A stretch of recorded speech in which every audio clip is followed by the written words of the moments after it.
Now let's walk through the actual sheet here. So you guys understand the concept behind it. So basically what you're doing is what? You're kind of taking what some people at the team meeting and their mentors, other people at the team meeting are reps. You're going to pair people up, and then here's the other cool thing about it. What you do is, you have people break into groups of two, or into two groups of two, and then you, as the manager, are actually walking around the meeting, right? So you got people in all different rooms of the office, right? We like to keep them in the office, not go outside, but they can use any room in the office. They pair up, they have their sheet out, and the mentor just pretty much walks through the sheet. You guys will see the sheet. It is very basic, and it is very easy to follow. I have done this before without having any preparation for the mentor and said, what? Hey, you're a mentor. Here you go, right? Here's the new rep, okay? Go coach them. Get them the rock, right? And I've done that before, and it's worked out well. Now, do I think it's more beneficial if you give it to them a day in advance and let them read through it once or twice? Sure, okay? But, yeah, anything like this is better than nothing. Does it make sense? Okay, so don't forget the whole concept is that you're creating leaders, right? And that your new reps are getting coaching from somebody else besides you, right? So third party type of thing. By the way, would you agree that sometimes when a key staff member or a Rising Star member, talk to somebody, what's a great thing about Team Night Out? Well, they get what? They get built up by your Rising Star and key staff and assistant managers, not just you. The best Team Night Outs are when you don't have to say anything. You can just talk to people about, how's school, how's this, right? Because your other, the other key staff members or FSMs on your team, they're the ones who are saying, hey, what's your goal for the week, right?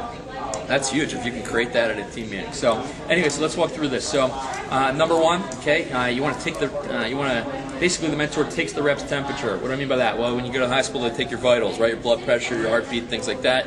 This is a rep's vitals, right? So their current standing, what's their career CPO? How do you feel about the job so far?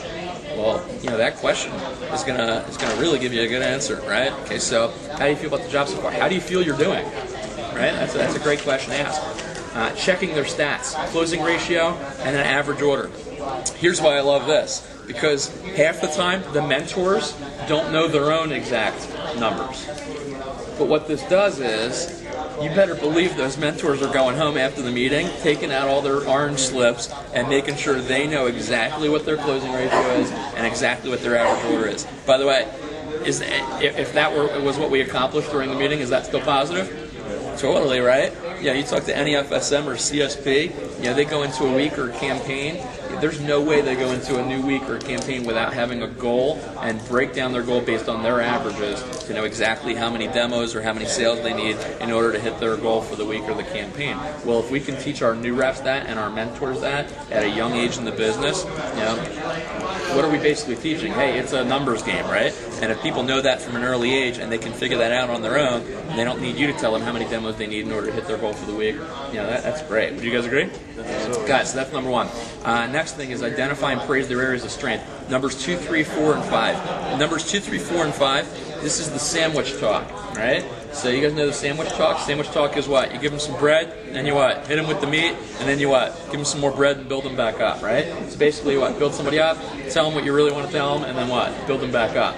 Here's the cool thing about this. If you're teaching your mentors how to have a sandwich conversation with somebody, right? Next time you have a sandwich conversation with them, they start laughing. And they're like, is this the meat part? Right? And they're like, yeah, this is the meat part, right? But it's cool. And then what happens is eventually you have that relationship with somebody where you can be like, all right, do you really need the bread or can I just give you the meat? They're like, just give me the meat. It's like, all right, here's the meat, right? But, the cool thing is that if they know that, right, then if they feel that way right in their first couple weeks or couple months of the business, that they know how to have those conversations and they recognize those conversations when you're having them with them, would you agree that they feel more confident coming to management training and having a conversation with a new rep? Totally, because they recognize it. And it's not like they were just being coached and managed. Every time you have a conversation with that mentor from now on, they feel like what? Even though you're coaching them, you're also teaching them how to have those conversations, right? So anyways, number 2 is identify, praise their areas of strength. Teaching your mentors to find something positive, right? So, it's easy to find something negative, right? Somebody's 0 for 10, right? But, let's say they really like Cutco, right? It's like, hey, you're 0 for 10. Hey, I know that's not where you want to be, but you know what I'm impressed with? You have such a passion for the product. As long as somebody has that, I know that you can definitely be one of our top people, and it wouldn't take very long for you to turn this thing around, And so teaching them to find something positive, right? Or let's say they're like, let's say they're 6 for 7, but they're only at like $250 in sales, right? So their average order is, super low, but, they have a good closing ratio. It's like, hey, you are rocking your closing ratio, and so later on, it's like, hey, hey, we teach you how to sell a couple sets, your closing ratio is going to skyrocket, right? You already got the hardest part down, right? You got the closing ratio, you're looking great. Now all we got to do is what? Do you guys get that? So you're teaching them how to find something positive and build up confidence. Number 3 is, this is really where we're identifying the areas of improvement and offering possible solutions. The cool thing I like about the document is that here's the 4 basic problems that reps give you. Would you guys agree? So, low closing ratio, right? What's the solution? Memorize your close, right? Have them role play 2 or 3 times. If you're out of leads, what's the solution? Come up with a new names list. So here's the cool thing about this. Let me ask you this. If you have a mentor walk through this document with a new representative, do you think your mentor's ever going to come to you and say, I'm out of leads? No. Why?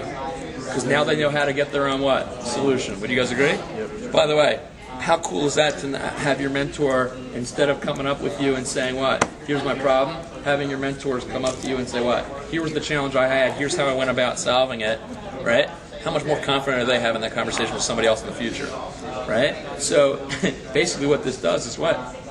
Your mentors are learning how to find their own solutions. One of the things I love about Dustin's organization is that he's created a culture where people find their own solutions. They seek answers. They go out and they, if they don't know something, the solution's out there as long as they're willing to go look for it, right?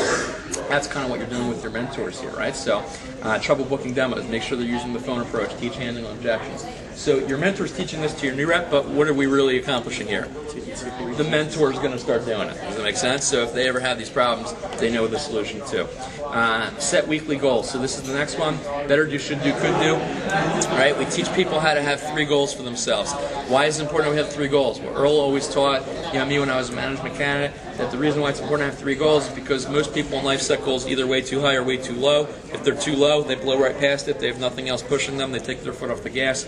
If it's too high, when the first day or two they're off track, they get discouraged. They take their foot off the gas. So because there's no way they can hit their goal at that point. So it's important to have 3 different goals. That way, if they blow right past their first goal, they still got 2 more goals to go for. If they fall short of their high goal, or if they're not on track for their high goal, they still got 2 goals motivating them. So that's why 3 goals. So anyway.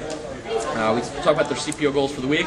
We divide that by their average order and divide that by their sales ratio, and then we figure out equals how many sales they need divided by their closing ratio. That's how many demos they need for the week, right? So really, what you're doing is you're teaching people how to use the numbers and how to create a plan, right? And as I said, in turn, it's doing the same thing for your mentors.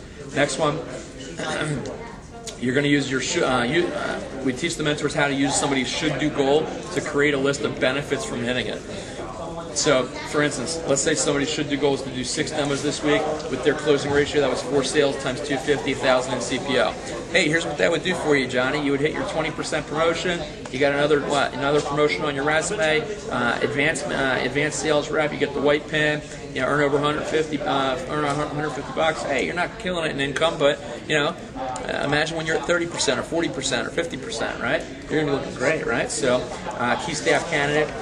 Next one, create a schedule for them using their activity schedule. So then you're going to take out you're going to teach your mentor how to actually take out a schedule and help somebody plan out a week.